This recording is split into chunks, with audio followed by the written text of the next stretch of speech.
వెండితెర వైభవం ఛానల్కు స్వాగతం. మధు పిక్చర్స్ వారి మంచి మిత్రులు విజయవంతమైన చిత్రం. విభిన్న మనస్తత్వాలు కలిగిన ప్రాణ స్నేహితుల కథ.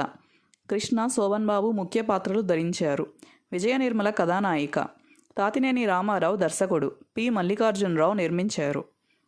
కృష్ణ, శోభన్ బాబు నిజ జీవితంలో కూడా మంచి మిత్రులే. సినిమాల్లోకి రాకముందు నుండే పరిచయం ఉంది. వారిరువురూ కలిసి నాటకాల్లో కూడా నటించారు. అయితే కృష్ణ సినీ రంగంలో ప్రవేశించిన అనంతరం చాలా తక్కువ సమయంలోనే స్టార్గా ఎదిగారు. శోభన్ బాబు మాత్రం 12 ఏళ్లు శ్రమించిన తర్వాత తారాపదం చేరుకున్నారు. చివరి వరకు వారిది చెక్కుచెదరని స్నేహం. మంచి మిత్రులు వారిరువురూ కలిసి నటించిన 3వ చిత్రం. 1969 సంక్రాంతి కానుకగా జనవరి 12న విడుదలైంది. ఆర్థిక విజయం సాధించింది. చిత్ర కథానాయకులు శోభన్ బాబు, కృష్ణలకు మంచి పేరు తెచ్చిపెట్టింది. వారిరువురి కెరీర్కు ఎంతగానో ఉపయోగపడింది.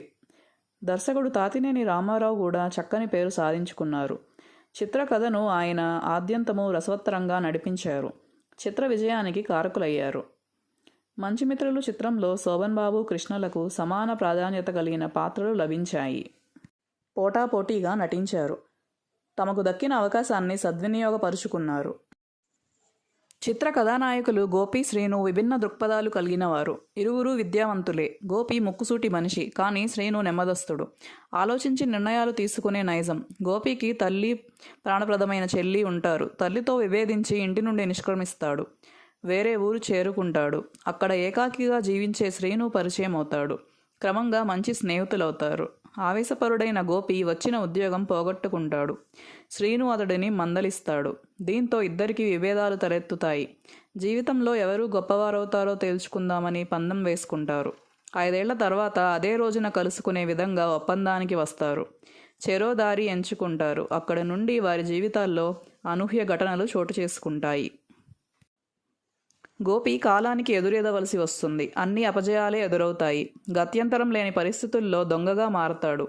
గంగారాంగా పేరు మార్చుకొని అరాచక శక్తిగా ఎదుగుతాడు. ప్రభుత్వానికి కంటకంగా పరిణమిస్తాడు. మరోవైపు శ్రీను ఊహించని విధంగా గోపి తల్లి ఇంట ఆశ్రయం పొందుతాడు. అతడి చెల్లి ఇందిర మనసు గెలుచుకుంటాడు. ఎంతో కష్టపడి పోలీస్ ఆఫీసర్ అవుతాడు. అతనికి వాస్తవాలేవీ తెలియవు. గజదొంగ గంగారాం ఆట కట్టించే బాధ్యతను ప్రభుత్వం శ్రీనుకు అప్పగిస్తుంది. 5 ఏళ్లు గడుస్తాయి. స్నేహితులిద్దరూ ముందుగా నిర్ణయించుకున్న ప్రదేశంలో కలుసుకుంటారు.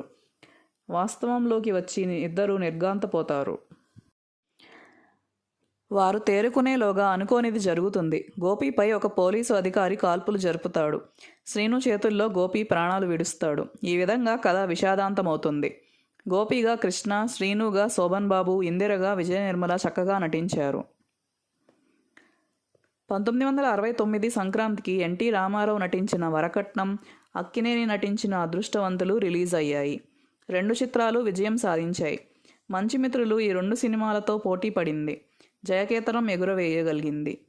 5 కేంద్రాల్లో అర్ధశత దినోత్సవం జరుపుకుంది. గుంటూరు, విజయవాడల్లో అత్యధికంగా 61 రోజులు ఆడింది.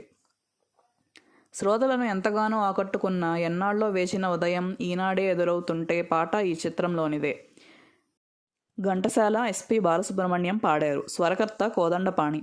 ఈ చిత్రంలో కృష్ణ, శోభన్ బాబు, విజయ నిర్మల, నాగభూషణం, చలం, త్యాగరాజు, జగ్గారావు, పిజే శర్మ, రామచంద్రరావు, గీతాంజలి, నవీనలక్ష్మి, జయకుమారి, బృందావన చౌదరి, మోదుకూరి సత్యం, మాస్టర్ విశ్వేశ్వరరావు తదితరులు నటించారు.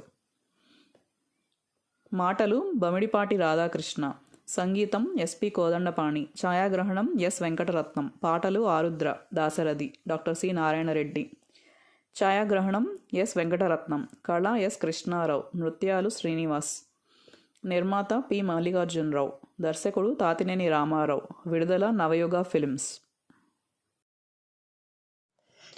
Like and subscribe to our channel.